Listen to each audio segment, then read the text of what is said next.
و تعالیٰ کا عذاب جو ہے وہاں پر نازل نہیں ہوتا.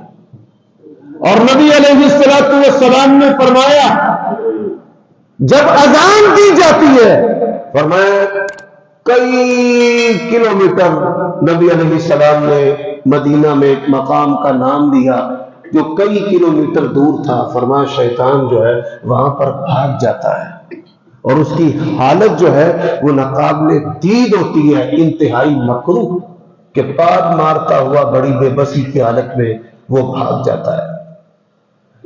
حضرات، اور جو اذان دینے والا ہے، فرمایا قیامت کا دن ہوگا جہاں تک اس کی اذان کی آواز جائے گی وہ پتہ ہے یا پتھر ہے. فرمایا وہ اللہ تبارک و تعالیٰ کے بارگاہ میں گواہی دے گا کہ یا اللہ یہ تیری کبریائی کو بلند کیا کرتا تھا، اے پروردگار میں اس کے حق میں گواہی دیتا ہوں. اور یہ عمل ایسا ہے، کیا ہی خوش نصیبی ہے کہ آپ زندگی میں ایک مرتبہ اذان ضرور دیں.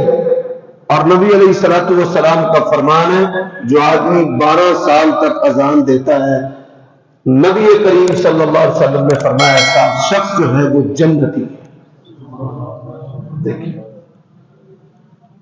حضرات، آپ دیکھیے یہ اذان جو ہے یہ کیسی خوبصورت دعوت ہے اور کیسی محبت کی دعوت ہے کہ جس میں اللہ سب سے بڑا ہے اور محمد صلی اللہ علیہ وسلم اللہ کے رہنما اور پیغمبر ہے. اور آؤ نماز کی طرف، آؤ کامیابی کی طرف. اب دیکھیے جو آدمی